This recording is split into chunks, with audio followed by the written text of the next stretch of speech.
ኣብ ርእሰ ከተማ ደንማርክ ብዝወረደ መጥቃዕቲ ብዙሓት ሰባት ከም ዝተቐተሉ ተፈሊጡ። ኣብ ሾደን ዝኣተዉ ስደተኛታት ዩክሬን ብማዕረ ክመቓርሑ ከም ዝኾነ ተፈሊጡ። ጥዕና ሃበላይ ተኸታተልቲ መደብና እዚ ካብ ስቶክሆልም ዝመረበሩ ማዕከን ዜና ሃርሞንን ሎሚ 4 ሓምለ 2022 ዝተዳለወ መሰናዶ ዜና ቀንዲ ርእስታት ብምቕዳም ከቕርበልኩም እየ።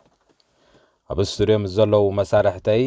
ምሳና ክትጸንሑ ዝዕድመኩም መሓር ብርሃሜ ድሕሪ እዚ መሰጋገሪ ናብዞም ዝሰማዕኹሞም ቀንዲ ርእስታትን ካልኦትን ዘጠቓለለ ናይ ዜና መሰናድኦ ክመርሓኩም እየ። ሰናይ ምክትታል።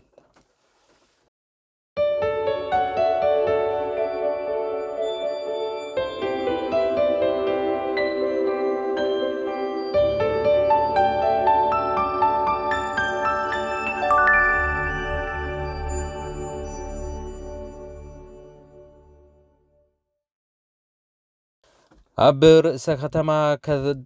ኮፐንሃገን ዝዓበየ ማእከል ዕዳጋ ሓደ ዕጡቕ ብዝኸፈቶ ተኽሲ 3 ሰባት ክቕተሉ እንከለዉ ካልኦት ብዙሓት ከም ዝቆሰሉ ተገሊጹ ኣሎ። ምስቲ ኣብ ማእከል ዕዳጋ ፊልድስ ዘጋጠመ ፍጻመ ብዝተኣሳሰር ወዲ 22 ዓመት መንእሰይ ኣብ ቀይዲ ኣትዩ ከም ዘሎ ክሲ ከም ዝተመስረተሉን ፖሊስ ሓቢሮም ኣለዉ።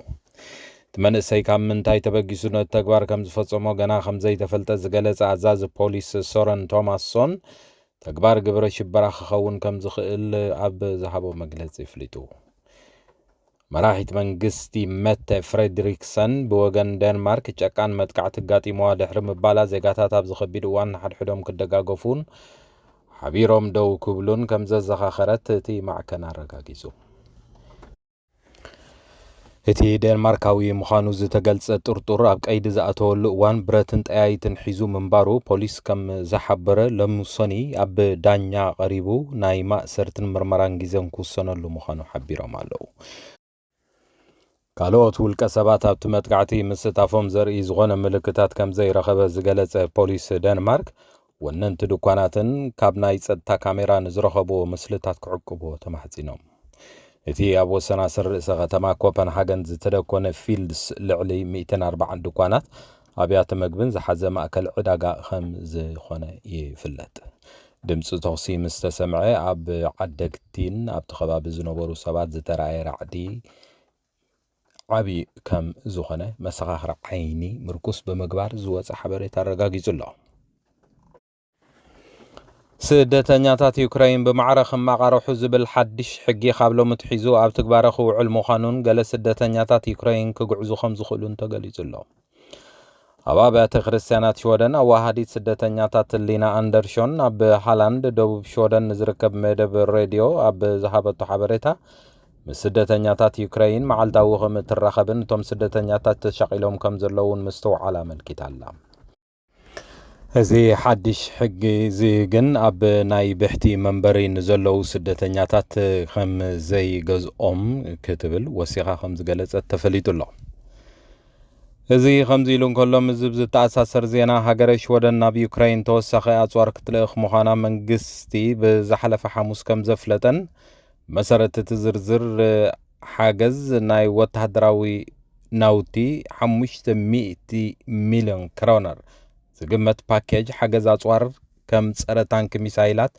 ብሬናትን ጸረ ፈንጂ መሳርሕታትን ዘጠቓለለ ከም ዝኾነ ሾደን ከምዚ ዝኣመሰለ ፓኬጅ ሓገዝ ናብ ዩክሬን ክትልእኽ ሕጂ ንሓምሻይ ግዜ ምዃኑ ሚኒስተር ምክልኻል ፒተር ሄልትክቪስት ገሊጹ ኣሎ። ሃገራት ፊንላንድን ሾደንን ወታደራትን ትሕተ ቅርጽን ኔቶ ናብ ሃገረን ክኣቱን ተጌረን ሞስኮ ኣድላይ ዘበለ መጥቃዕቲ ክትፍኑ ምዃና ፕረሲደንት ቭላድሚር ፑቲን ኣጠንቂቑ። ፑቲን ኣብ ቱርክሜኒስታን ተረኺቡ ኣብ ዝሃቦ ጋዜጣዊ ዋዕላ ዘን ሃገራት ኣባል ኔቶ ምዃነን ከም ዘይዓጅቦ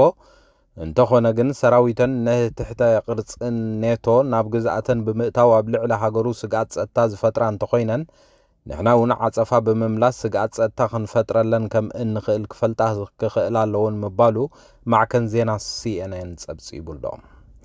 እዚ ከምዚ ኢሉ እንከሎ ሃገረ ፊንላንድ ኣብቲ ምስ ሩስያ ዘራኸባ ናይ 134 ኪሎ ሜትር ዶብ ገዚፍ ሓጹር ክትሃንጽ እያ ተባሂሉ ከም ዘሎ ክፍለጥ ተኻኢሉ ኣሎ። መንግስቲ ኣብ ደቡብ ሩስያ ገዚፍ ሓጹር ክሃንጽ ዝኽእሎ ሓድሽ ሕጊ ብዝሰሙን ብሃገራዊ ባይቶ ፊንላንድ ክጸድቕ እዩ ተባሂሉ ትጽቢት ከም ዝግበር ሬድዮ ኤኮት ጸብጺቡ ነገራት ብቕልጡፍ ክለዋወጡ ስለ ዝኽእሉ ንኹሉ እንተታት ድልዋት ክንከውን ኣለና ክትብል ሚኒስትር ውሽጣዊ ጉዳያት ፊንላንድ ክሪስታ ሚኮነን ኣብ መልኪታ ከም ዘላ እውን እቲ ሓበሬታ ረዲዩ ኣብ ዶባት ዘሎ ምትሕብባር ጽቡቕ ይሃሉ እምበር መንግስቲ ኣብ ምድሪ ፊንላንድ ሓጹር ምህናጽ ኣገዳሲ ኢሉ ከም ዝኣምን ሰመዝቲ ሃገር ከዓ እዞም ሓጹራት ኣበይ እንተነበሩ እዩ ዝበለጸ ውፅኢት ዝህልዎም ንዝብል መጽናዕቲ የካይድ ከም ዘሎ ኖርዌይ ቱደይ ዝተባህለ መርበብ ሓበሬታ ገሊጹ ኣሎ። ንብረትነታ ናይ ኤስቶንያ ምዃና ዝፍለጥ ኣብ 1994 ዝጠሓለት መርከብ AMS ኢስቶንያ ካብታ መርከብ ንስክላ ዝደሓኑ ተጓዓዝትን ቀዳማይ ሚኒስተር ነበርቲ ሃገርን ኢንግዋር ካርለስን ኣብቲ መርከብ ወታደራዊ ጽዕነት ብዛዕባ ምንባሩ መንግስቲ ንጹር መልሲ ክህቦም ምሕታቶም ኣገልግሎት ሬዳ ሽወደን ሓቢሩ እዚ ንልዕሊ 25 ዓመታት ሓሊፎ ዘሎ ታሪኻዊ ፍጻመ ሕጂ ተሓቆ ክንፈልጥ ግዚኡ ዝኣኸለ ይመስለኒ ክትብል ካብቶም ዝደሓኑ ሓንቲ ሳራ ዝተባህለት ተሳፋሪት ከም ዝገለጸትን ኣብ 2004 ዕጡቓት ሓይልታት ጉምሩክን ኣብታ መርከብ ወታደራዊ ናውቲ ሩስያ ክጽዓንን ናብ ሽወደን ክበጽሕ ገይሮም ምንባሮም ሓበሬታ ወፂኡ ምንባሩ ዝዝከር ከም ዝኾነ ተሓቢሩ ትከታተልዎ ዘለኹም ሃርሞኒ ሜድያ እዩ ድሕሪ ዝሓፂር ጸብጻብ ኩነታት ኣየር ዝሰሙን ካልኦት ሓበሬታን ናብ ሓፀርቲ ዜናታት ከሰጋግረኩም ምሳና ጽንሑ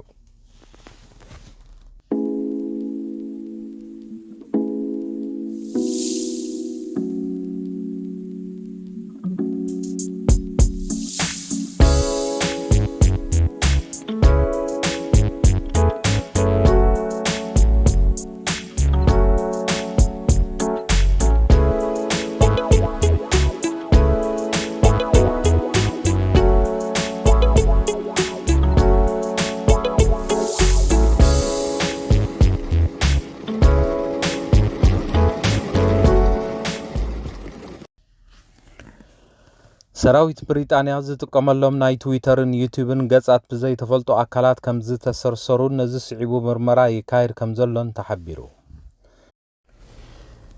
እቲ ሰራዊት ናይ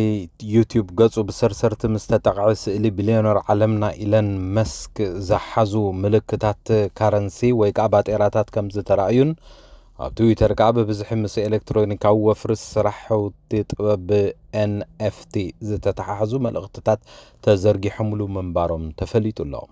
እቲ ሰራዊት ዝጥቀመሎም ማሕበራዊ መራኸቢታት ብዘይ ተፈልጠ ኣካል ከም ዝተሰርሰሩ ብምግላጽ ኣብ ድሕነት ሓበሬታ ጥቡቕ ቁፅፅር ከም ዝግበርን ነቲ ዘጋጠመ ጸገም ፍታሕ ንምርካብ ይሰርሕ ከም ዘሎ ሰራዊት እንግሊዝ ሓቢሩ ኣሎ ኣብዚ እዋን ክልቲኦም ገጻት ናብ ትሕቲ ቁፅፅር እቲ ሰራዊት ደጊሞም ከም ዝኣተው ክፍለጥ እንከሎ ወሃብ ቃልቲ ሰራዊት እቲ ዘጋጠመ ክስተት ዝምልከት ምርመራ ይካየድ ስለ ዘሎ ሕጂ ርእይቶ ምሃብ ኣድላይ ይኮነን ኢሉ ንማዕከናት ዜና ብዝሃቦ ሓበሬታ ኣፍሊጡ ክሳብ ሕጂ መንዩ ነዞም ማሕበራዊ መራኸቢታት ሰርሲርዎም ዝብል ከም ዘይተፈልጠን ሽምቶም ኣካውንትታት እውን ተቐይሩ ከም ዝነበረን እቲ ናይ ትዊተር ገጽ ባፔስ ክላን ብዝብል ሽም ተቐይሩ ስእሉ እውን ንህበይ ብዝመስል ናይ ካርቱን ስእሊ ተተኪኡ ከም ዝጸንሐ እቲ ሰራዊት ኣብ ዘውፅኦ መግለጺ ኣፍሊጡ ኣሎ ኣብ ሃገረ ኖርዌይ ኣብ ዝሓለፈ ዓመት ፖሊስን በዓል መዛእ ኣኽባር ሕግን ብጠቕላላ 278,800 ገበናት ከም ምምዝጋቦም ተሓቢሩ እዚ ምስታ ዝሓለፈት ዓመት ዝነበረ መጠን ገበን ክወዳደር ኣብታ ሃገር ብ7 ሚእታዊት ከም ዝውሕድ እቶም ሰብ መዘይ ኣመልኪቶም ኣለዉ ብፍላይ ምስ ዕፀፋርስ ዝተተሓሓዙ ገበናት ብሲሶ ጎዲሎም ከም ዘለውን ኣብ ወርሒ ሚያዝያ ንምውናን ዕፀፋርስ ኣመልኪቶም ፖሊስ ስጉምቲ ክወስዱ ዋና ኣኽባር ሕጊ ድሕሪ ዝሃቦ ትእዛዝ ቁፅሪ ገበን ምንቁልቋል ከርኢ ምጽንሑ ኖርዌይ ቱደይ ኣመልኪቱ ኣሎ ኣብ ፈለማ 3 ዋርሕ እዛ ሒዝናያ ዘለና ዓመት ኣብ ወርሕን ብማእከላይ ገምጋም ትሕቲ 1,000 ገበናት ይፍጸሙ ምንባሮም ድሕሪኡ ግን እዚ ገበናት ብፍርቂ ምጉዳሉ ካብ ስታትስቲክስ ኖርዌይ ዝተረኽቡ ኣሃዛት ኣመልኪቶም ብዘይካዚ ገበን ስርቂ ምስ ናይ ዝሓለፈ ዓመትን ክወዳደር ብ900 ሚእታዊት ክጎድል እንከሎ ዝበዝሐ ካብዚ 3000 ዝግመት ገበን ስርቂ ብሽክለታ መንባሩ እቲ ኣሃዝ ወሲኹ ከም ዘመልከተ እቲ ዝረኸብናዮ ዜና ኣረጋጊጹ ኣሎ። እቲ ኣብ ዝመጽእ ዓመት 2023 ክካየድ ተሓሲቡ ዝነበረ ዋንጫ ኩዕሶ እግሪ ኣፍሪቃ ንኽናውሕ ከም ዝተወሰነ ፕረሲደንት ኮንፈደሬሽን ኩዕሶ እግሪ ኣፍሪቃ ፓትሪስ ሞሴፔ ኣፍሊጡ። እቲ ውድድር ኣብ ዝመጽእ ዓመት ካብ ሰነ ክሳብ ሓምለ ኣብ ኣይቮሪ ኮስት ክካየድ መደብ ተታሒዙ እኳ እንተነበረ ኣብቲ ሃገር ብርቱዕ ዝናብ ዝዘንበሉ ግዜ ብምዃኑ ግን ናብ 2024 ተናዊሑ ከም ዘሎ ተፈሊጡ። ደቡብ ኣፍሪቃዊ ፕረሲደንት ካፍ ሞሴፔ ኣብ ዘመሓላልፎ መልእኽቲ ብሰንኪ እቲ ዝህሉ ኩነታት ኣየር እቲ ሃገር ነዚ ውድድር እዚ ከንገብር ኣይንኽእልን ኢና ኢሉ ከም ዝገለጸ ተሓቢሩ ኣሎ። ዋንጫ ዓለም ካብቲ ዝተለምደ እዋን ብዝተፈለየ መንገዲ ኣብ ዝመጽእ ዓመት ወርሒ ሕዳርን ታሕሳስን ክካየድ ብምዃኑ በዚ ምኽንያት ከዓ ግጥማት ዋንጫ ኣፍሪቃ ኣክንዲ ናብ ቅድሚት ዝሰሓብ ናብ ዝቕጽል ዓመት ክሰጋገር ተወሲኑ ከም ዘሎን በዚ ምኽንያት ድማ ዋንጫ ኣፍሪቃ ልክዕ ከምቲ ኣብ ካሜሩን ዝነበረ ካብቲ ልሙድ ብዝተፈለየ ኣብ ወርሒ ጥርን ለካቲትን ክካየድ ከም ዝኾነ ተሓቢሩ ኣሎ።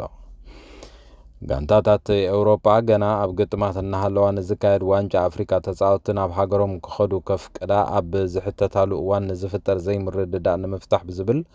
ኮንፈደሬሽን ኩዕሶ እግሪ ኣፍሪቃ ካፍ ዋንጫ ኣፍሪቃ ካብቲ ብስሩዕ ዝካየደሉ ዝነበረ ወርሒ ጥርን ለካቲትን ናብ ሰነን ሓምለን ከሰጋግሮ ኣብ 2017 ከም ዝወሰነ ይዝከር።